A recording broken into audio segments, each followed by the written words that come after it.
Open up your eyes, it's all brand new. Every wish you make can still come true. I'm an old man, but I have wishes for you.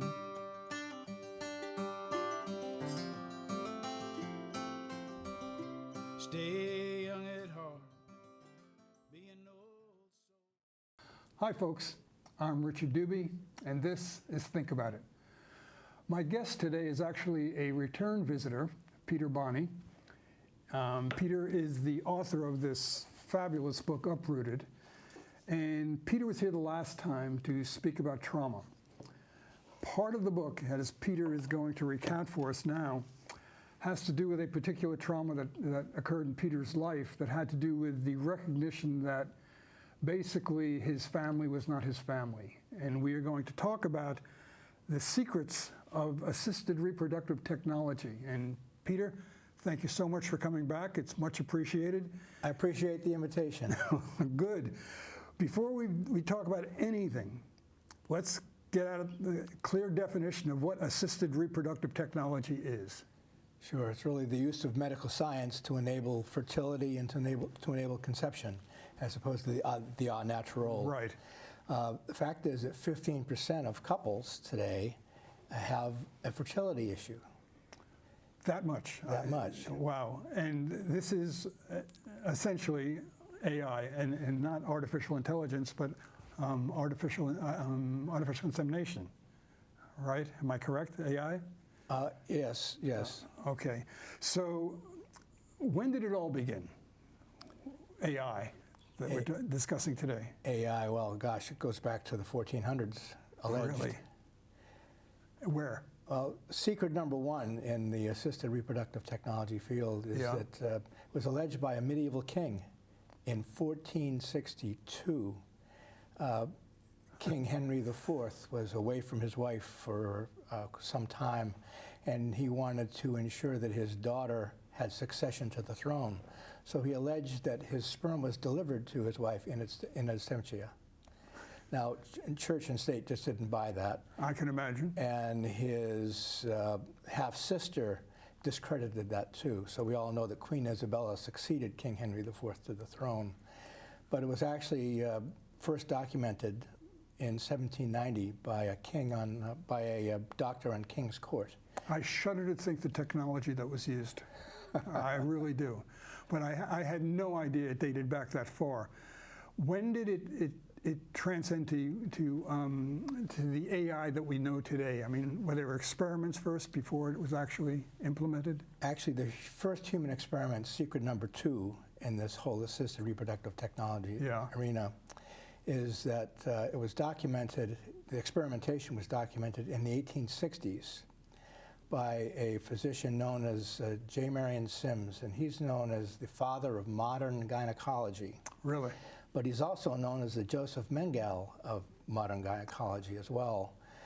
It was somewhat of a monster. It was released that his discoveries, his anatomical discoveries, came at the expense of enslaved women being operated on without the benefit of anesthesia in encampments in a plantation in the 1840s. Not uncommon in medical technology, is it? Yeah, but the technology of anesthesia was available, but not used by him.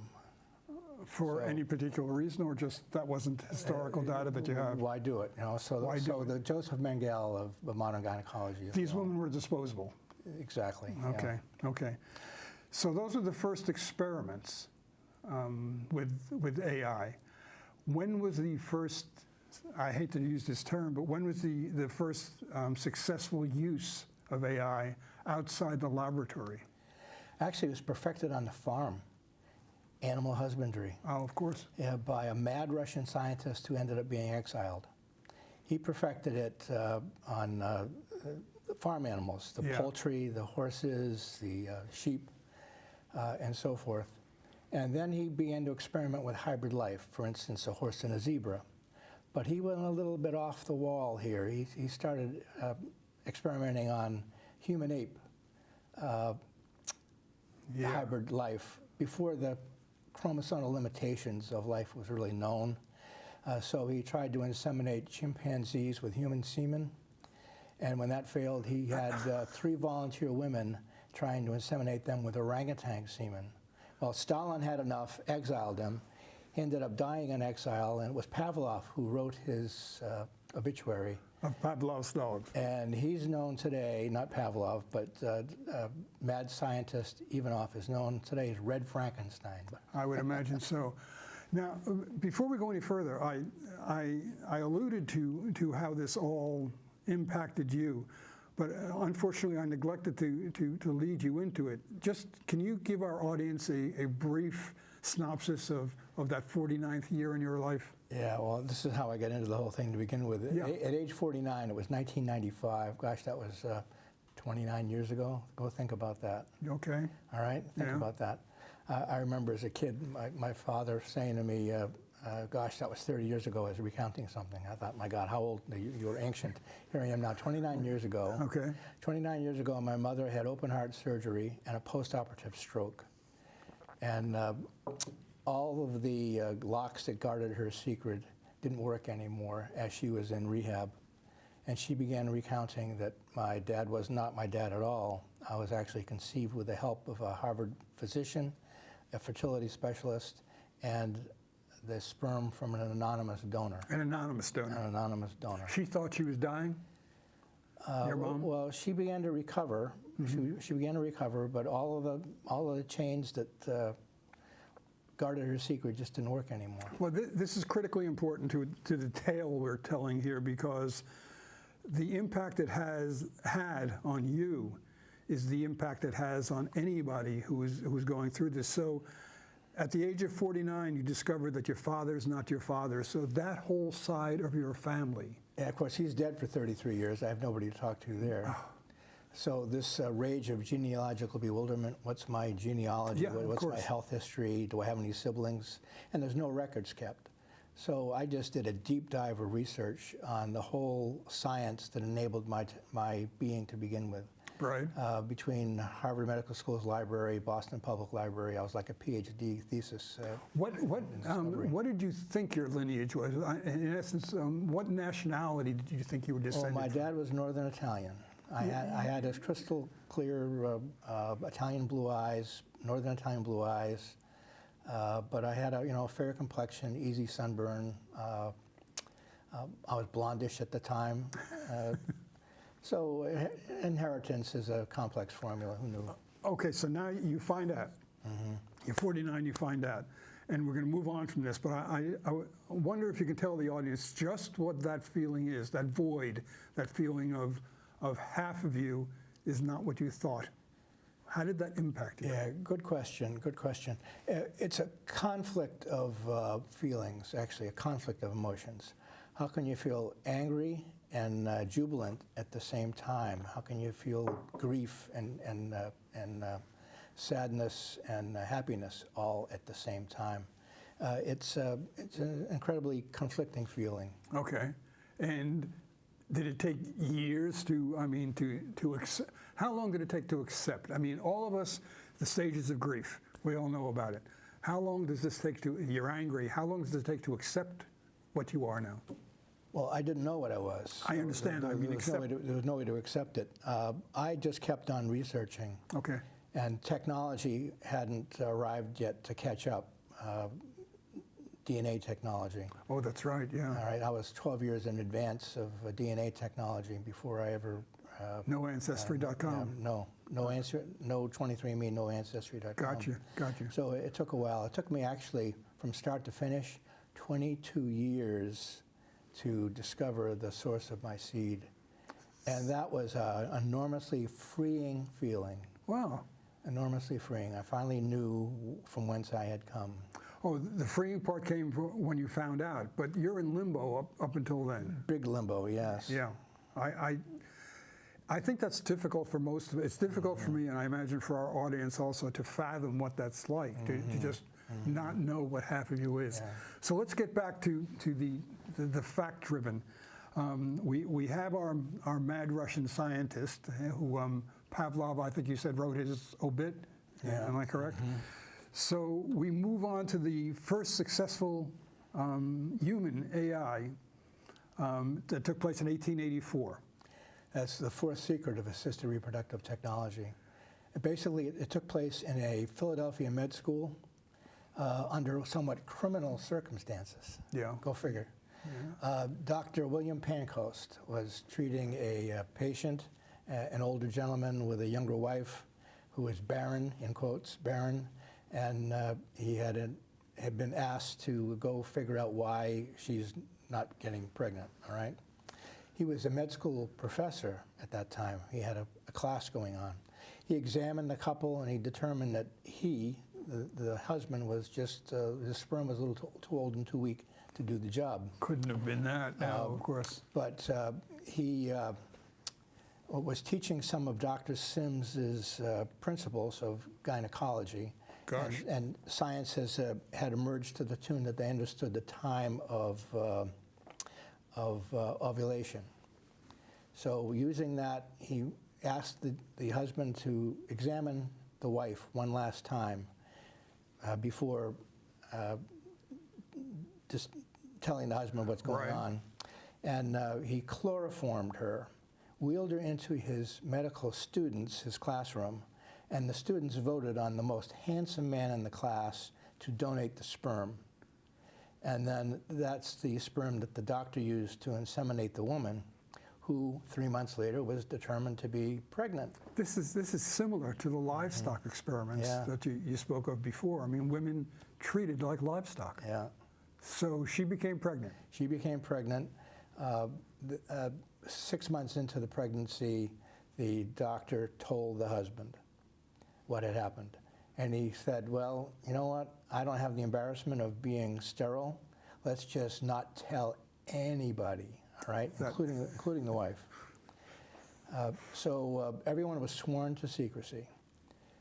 25 years later, Dr. Pancoast died. It's 1909 now. Dr. Pancoast died, and the donating doctor now, Addison Hard. You can't make these names up. Dr. No, I'm not going to go there. Dr. Addison Hard wrote an article in a medical journal describing the artificial insemination by donor, where he was a donor. But before that article was published, he found that then 25-year-old young man and let the young man know that his conception was not quite what he thought.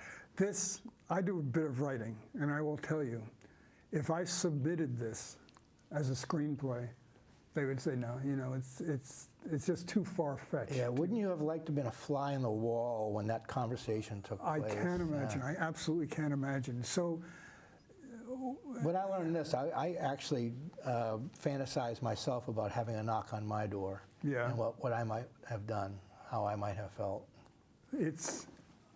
I think that the two shocking things to me are, number one, that, as I said, they used women basically as livestock in these scenarios. And number two, the fact that all of these med students were sworn to secrecy and the secret was kept. I mean, there had to be some sort of threat that went along with this. That's why I say it's a made-for-TV movie, something like that. So then we get into issues of the practice, as your notes indicate, going underground. Why was that? Well, in 1909, after Dr. Addison Hard's article was published, church and state just drove it underground. The Pope came out with a decree. Non-coital conception was sinful. It was against God's law. The Archbishop of Canterbury came out to declare that he felt that a donor was tantamount guilty of adultery. Adultery. Was an adulterous behavior. Other churches piled on. And then the legal community got in. In the 1920s, there were two legal decrees, one in Canada and one followed in the UK. Never underestimate the power of a precedent. And both of those cases found that artificial insemination by donor, the woman was considered an adulteress. The marriage could be annulled Annulled? on the basis of that, and the child could be declared illegitimate.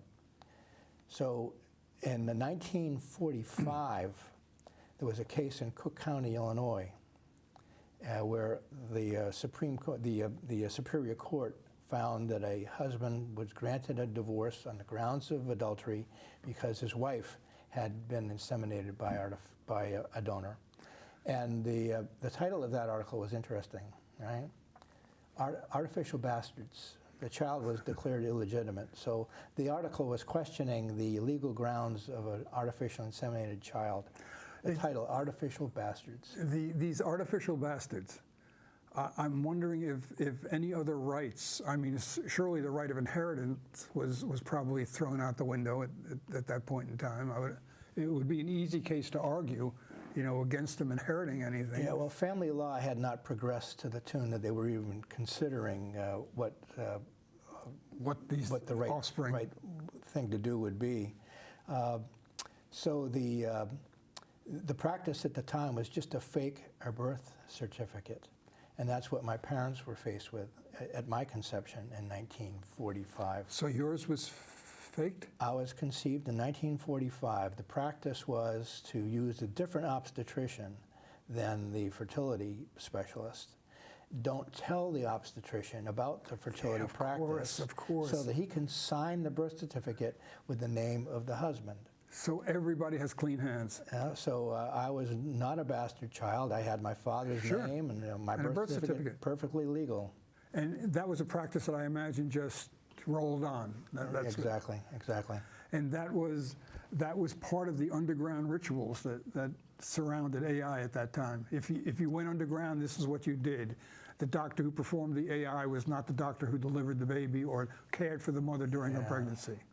And remember that the practice was underground in that shroud of secrecy because of all the legal and religious ramifications. Was it ever considered criminal? Not criminal, no. Always civil. Not criminal, yeah, exactly, civil. In 1945, there was a survey done, a medical survey done, that approximately 5,000 people were considered to be donor conceived. So I'm like one of 5,000. Then. And even though 15% of couples still suffered fertility issues, and money was driving, this was a huge, huge underserved marketplace. Well, I don't mean to leapfrog any of your questions, but AI has gotten to be, and I know we're going to talk about it, AI has gotten to be an industry, more or less. So if you say 5,000 in 1945, now you found out, but if you didn't find out, then your children, their children, you know, as it multiplies, everybody would be living under a false premise when it came to A false premise, yes. Mm-hmm. And it just would go on and on. Yeah. I don't mean, once again, to jump on anything, but are there any numbers for today? I mean, are we talking, if we're talking 5,045? Yeah, the number went up to 50,000 by 1955. 50,000? 50,000. Wow. So 5,000 to 50,000 wow. just in that decade long. But now you can fast forward to the year 2010, and by survey, according to the the American Society of Reproductive Medicine, some 1 million adults were donor conceived between the time of early on until 2010. Okay, I have to interrupt there. Yeah. If 1 million were conceived, and exponentially, the offspring of those, we have no idea how many are still laboring under the fact, you know, going all the way back to where the AI took place, that was their father. So, I mean, if you have 1 million, what type of figure are we looking at? Is it ×4? Is it ×6 that we're laboring under the fact that those are not really their relatives? That's another statistic, actually. Oh, it is? Yeah. Experts think that some 4% of us are misattributed for whatever the reason. Of the population? Of the Western world, of the Western Hemisphere. And how can you be misattributed? Meaning your birth certificate and your DNA don't line up. Right, and that could be for AI, that could be for... Well, there's 1 million AI by 2010, but you could be misattributed by virtue of an extramarital affair, Right. Closed adoption, you weren't told you were adopted. That's true. I hadn't thought of that. Yeah. A one-night stand. Maybe you were switched at birth, or perhaps raised by Aunt Martha. You thought Aunt Martha was mom, but really Cousin Mary was mom. You know, it's strange, and I digress for a second, but I was a huge fan of Sopranos, the TV show. Yeah. And in that, a character, an important character, Paulie, finds out at the age of 50-something, maybe 60, that his mother is really his aunt. And he goes into a complete psychic tailspin. I mean, it just tears him apart. So apparently this has impacted other people. Jack Nicholson was raised by his grandmother. He learned later on in life that that was actually his grandmother, not his mother. He thought it was his mom. Right. Yeah. Wow. So this is real life. Yeah, I take it is real life. Now, whenever there is technology, and there is always money involved.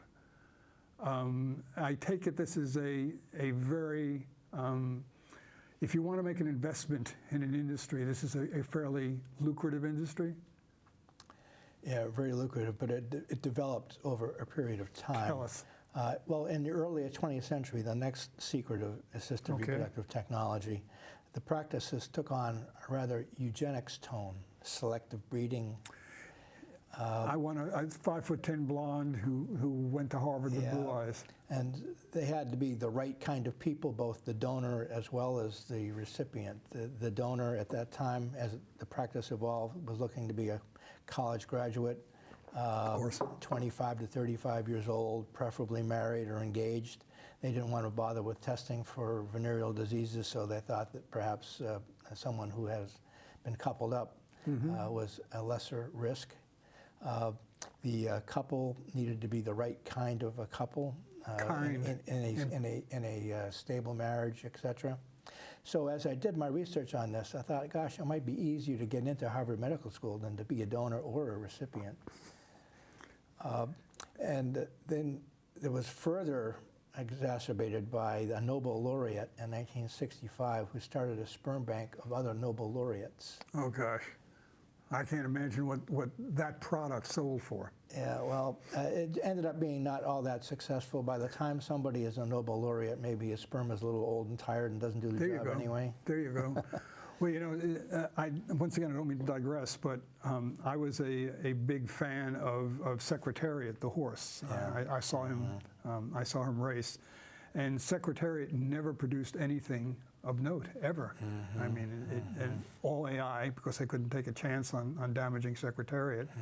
But there's no guarantee, is there, that the person selected as the donor is going to provide exactly what you want. So he pays you money and he takes your chances. Still, yeah. Is there any? Have they developed? They must have. It must have increased in accuracy, though, the predictions, because you can do DNA sampling now. Am I correct? And find out if certain. Yeah. Well, the science is really advanced from early days of the proliferation of advancement started in 1953, actually, the next secret of assisted reproductive technology, by Frosty the Bull in Cambridge University. Yeah. The first mammal conceived by frozen sperm in 1953 was Frosty the Bull. And it was just a few years after that 75% of the bovine community came out of frozen sperm, as opposed to regular natural sperm.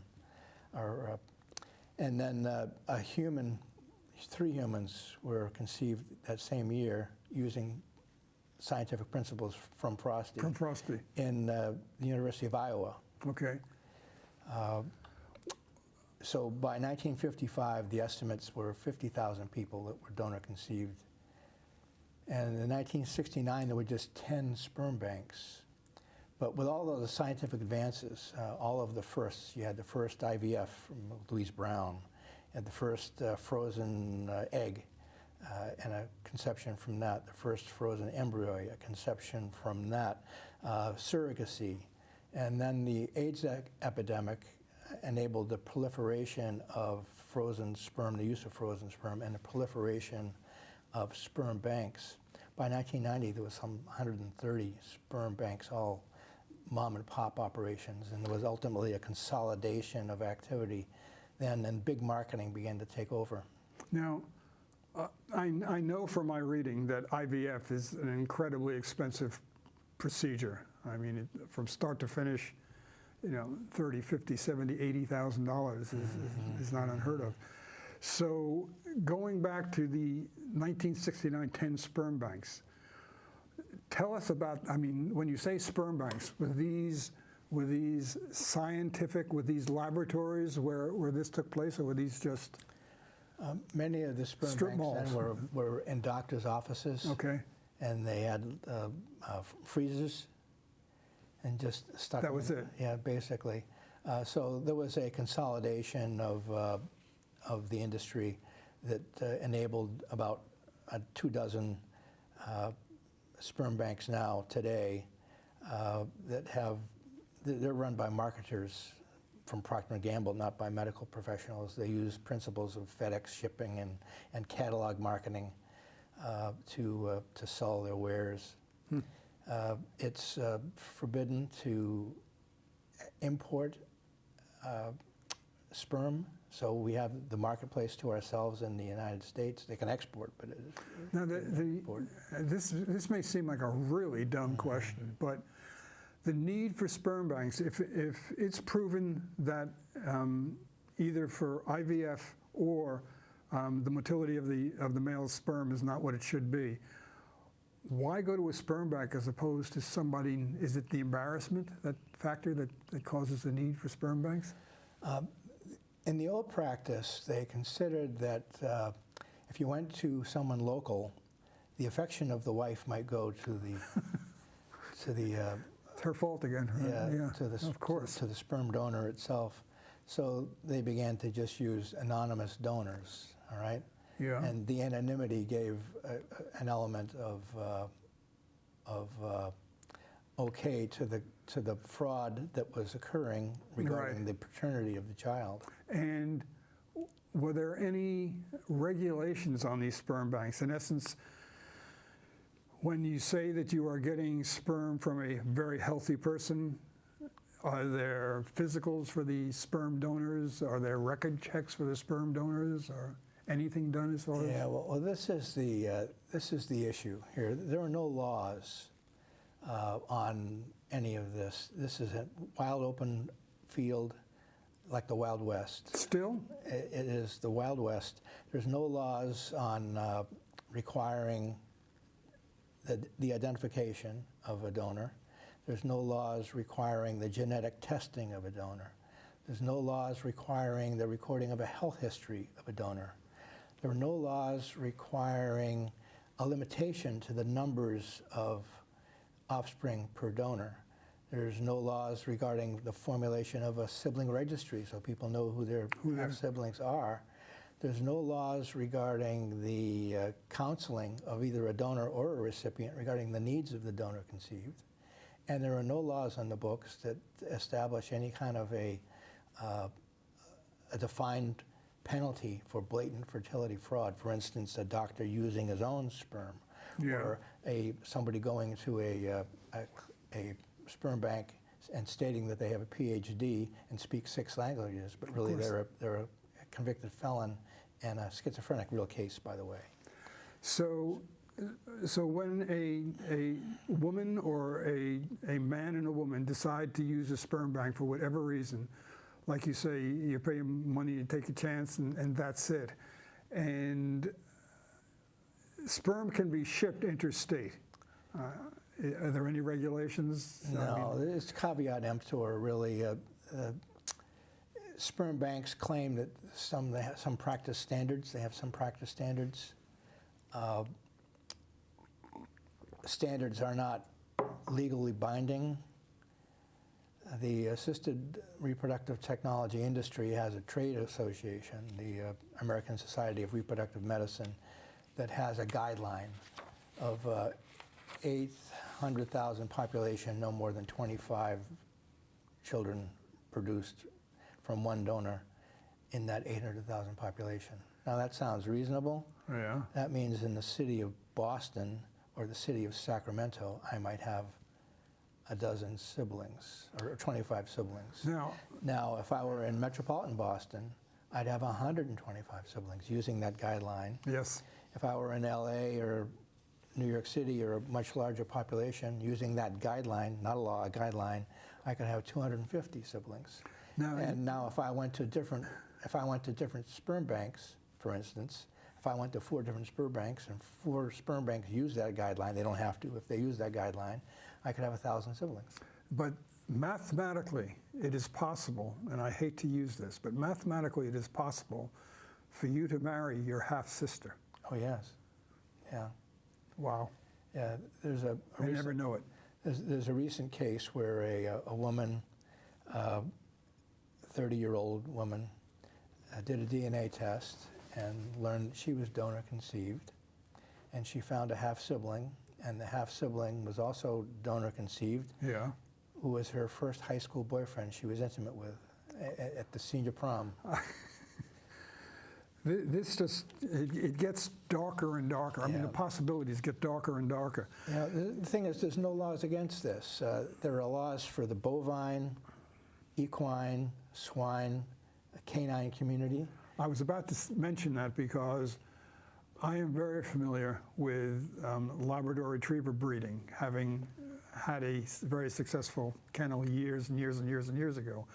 And all studs, all dogs that stud, had to have eyes once a year, had to have OFA for their hips once a year, had to have extensive DNA testing. And this is on Labradors. Here, and at that time, and once again, a long time ago, Labrador sperm was selling for $600 a session, or a breeding. Here, there are no such regulations, no such safeguards on what's going on. You know, when I discovered all of this, I was going to a friend, and I gave him what I had learned, and he said, Pete, I used to breed Rottweilers, and I'll tell you that there are more regulatory oversight to breeding puppies than there are breeding human beings. Yeah. And when he told me that, I thought, this could be a pretty thought-provoking book that I could write, but I couldn't write it because I didn't finish my story. I had to find out the source of my seed. Of course, which you did. I did because of the advances of DNA technology. Yeah. And that's the 8th secret of assisted reproductive technology. 21st century technology has actually rendered the 20th century practices of assisted reproductive technology to be obsolete. Okay, explain that. Well, in 1995, when I learned, there was no DNA technology, right? Yeah. Here in the year 2007, this new company called 23andMe came out.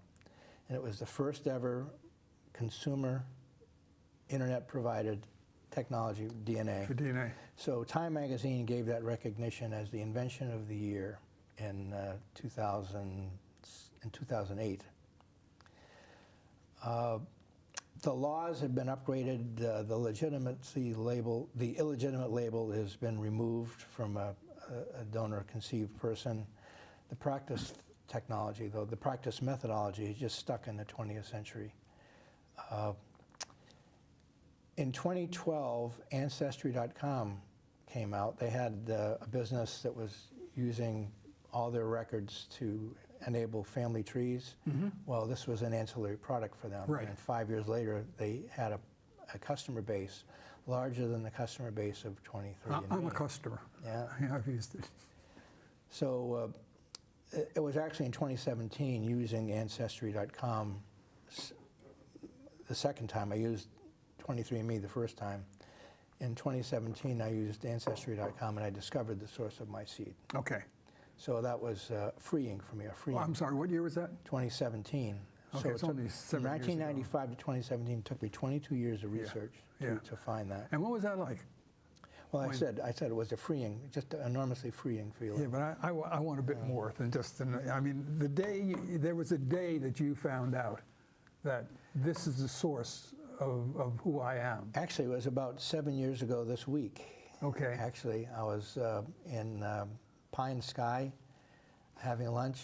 Down in Woods Hole. In Woods Hole, having my favorite bowl of soup, the kale soup. Okay. And I got a call from a woman that was that I had met 3 weeks prior as a first cousin, a paternal first cousin, and she was working on her family tree to find my source of my seed. Yeah.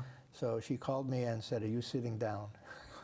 And you had it. And then that's when she unloaded on me what she had learned. Now I have to ask you, because from the first time that you were here and we were talking about a completely different topic, but I know that your wife, Sue, was the one who informed you, basically, that... She told me in 1995 that my mother was talking out of school and telling some stories. Okay, so now you're going to go back and tell her what you discovered? Yeah, well, that's what happened. I took a 20-minute drive. It took me 7 minutes to do that, and came home and told her what I had learned. See, and this is so important because we can talk facts and figures all we want, and they're critical to the story. But the humanity involved in the story, and to have you sit here, the humanity involved in the story really comes out when you talk about something like this.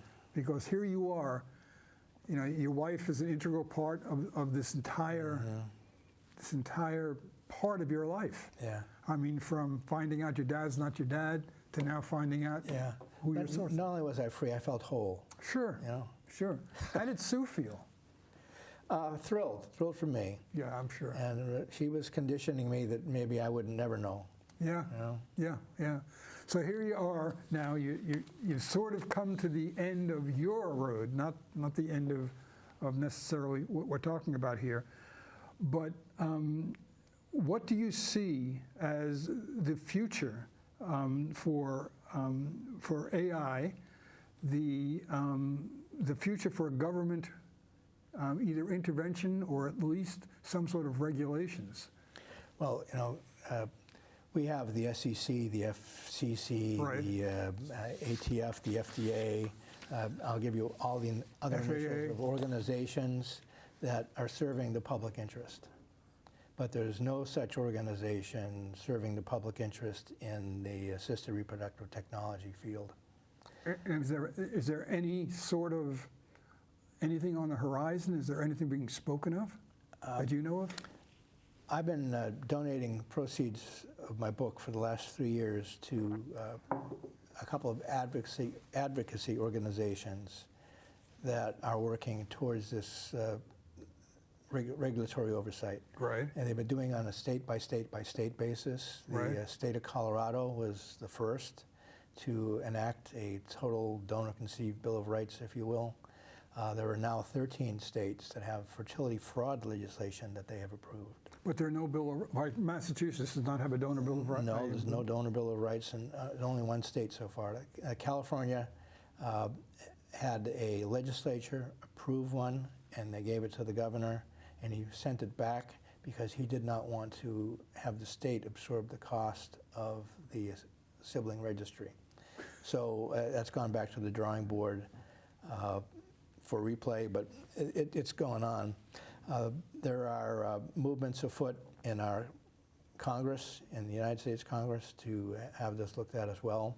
But Congress right now is a little bit tied up, dysfunctional in terms of this being prioritized. Yeah. All it's going to take is for one of the 500 members of Congress to learn that they are donor conceived or somehow misattributed, and then we'll have a champion. Of course. In court. And I'm sure that mathematically there's one or two there. They just don't know it yet. Yeah. So there are still these 12 sperm banks, right? They still exist? There's a couple of dozen now that are part of the consolidation from the 130 in the 1990s. Okay. They're all large organizations. I hate to ask you, but is there a sperm bank in the Northeast? Yes, I'm sure there is. I can't remember the name of it off the top of my head. Yeah. But the sperm banks will send things around. I could get sperm from California, even though I live in Massachusetts. Yeah, just FedEx it. Yeah. Yeah, and the injection of religion into this, religious dogma, either from the church or whatever. I can't picture any religious organization, religious group being champions or advocates of AI.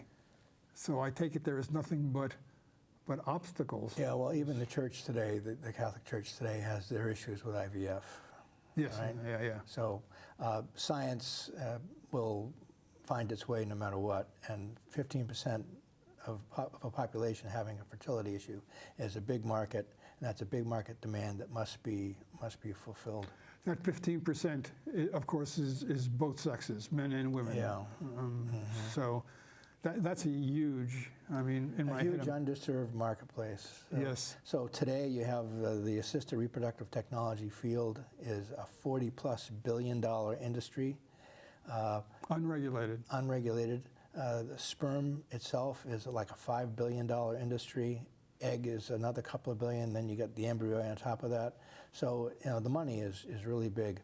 Now let's go to a drum roll. Give me a drum roll. You got it. Here's my prediction. Yes. All right? Oh. By a decade from now, so the middle 2030s, Yeah. you can go to CVS or Walgreens, go to your local pharmacy, and you've got a kiosk in there, a DNA kiosk. Yeah.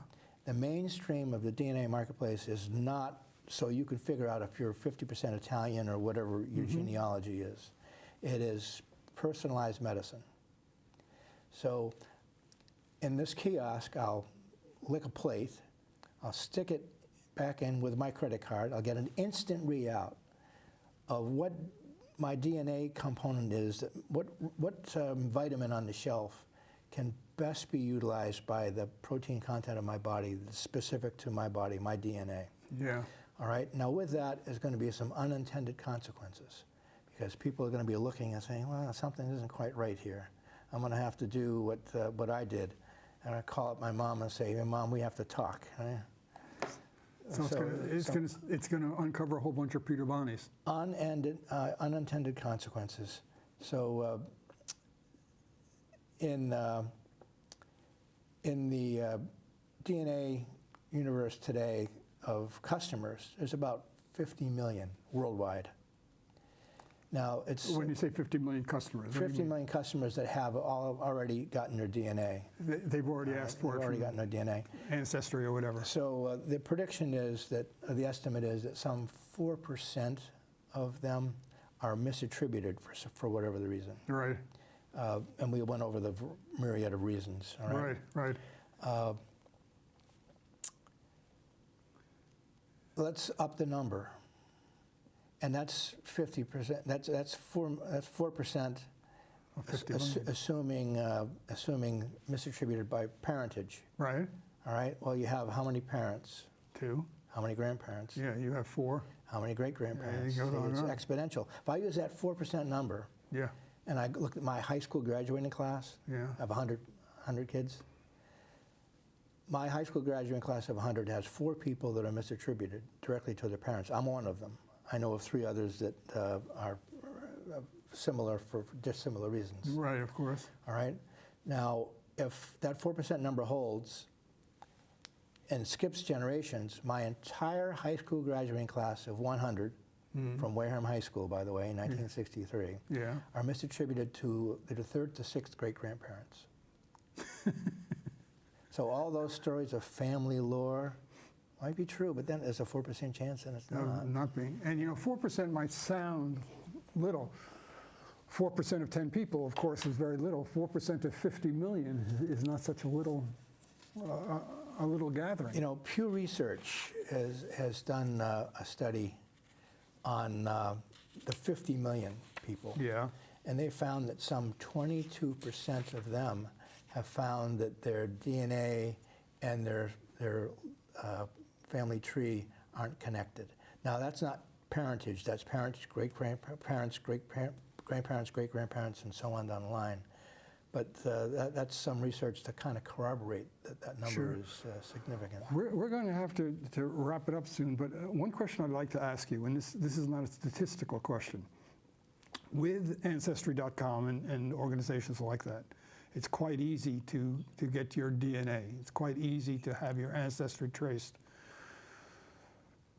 And I know this is a lot to put on you, but would you recommend it? I mean, because people are going to find out that they are Peter Bonis. And, is being in the dark better than finding out the truth? And my second question to you is, if children are you, Peter Boni, if it's known that you are not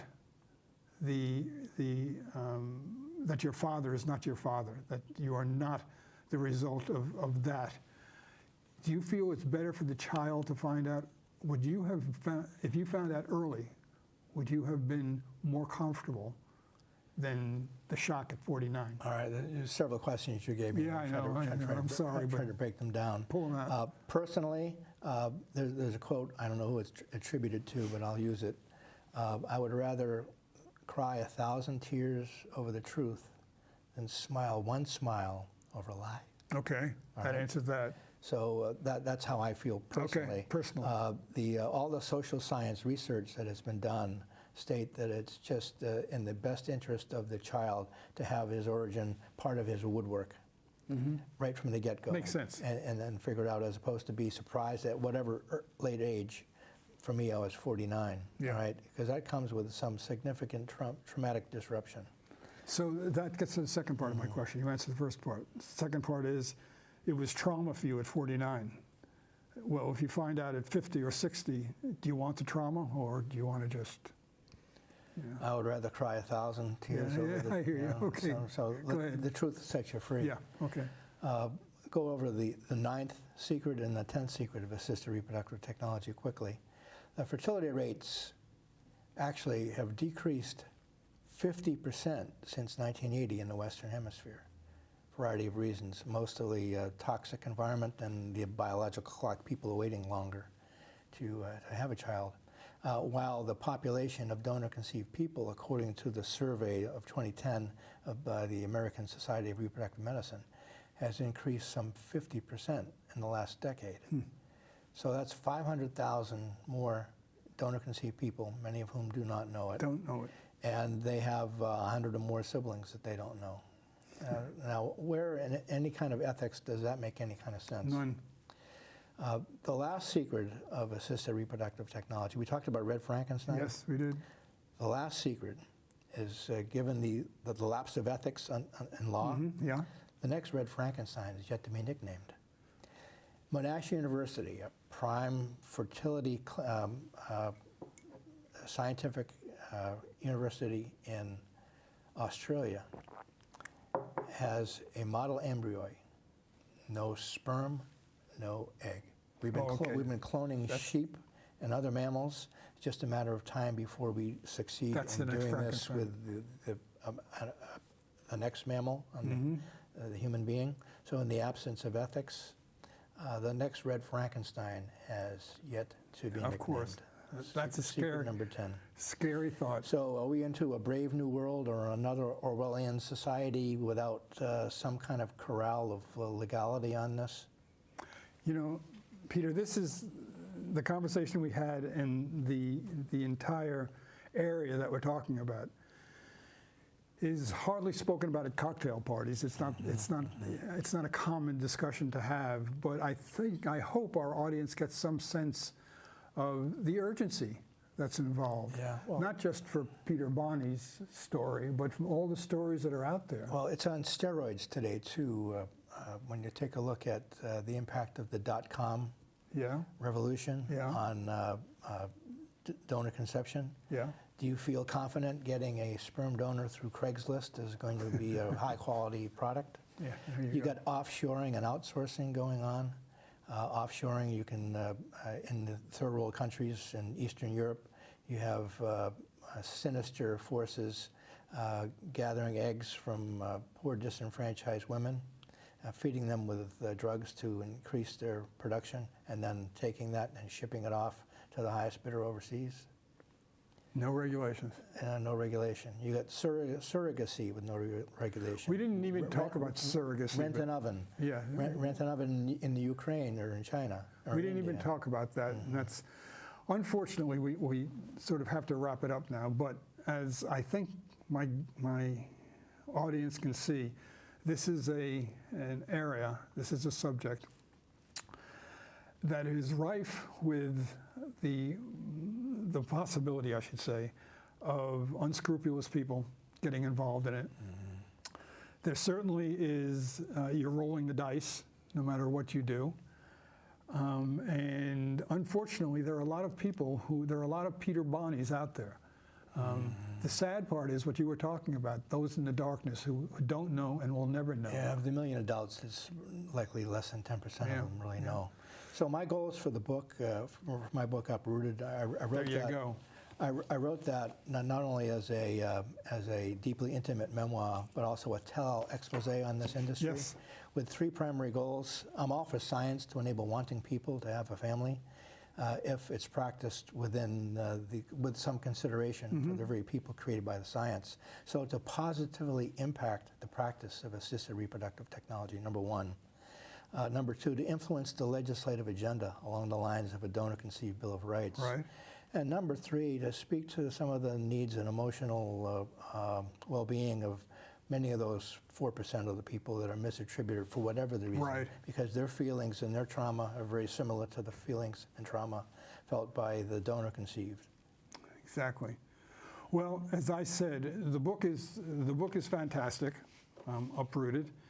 It's sort of a must-read. And once again, I thank you so much for coming back. This has been a great session. And folks, that wraps it up for us for this episode. As I've said before, we are on every Wednesday night at 8 o'clock. But if you would like to see previous episodes, all you have to do is go to YouTube and search for Go and Think About It, Richard Doobie, and all of the episodes will be up there. So until we meet again, thank you very much for coming by, and we'll see you at the next episode of Think About It.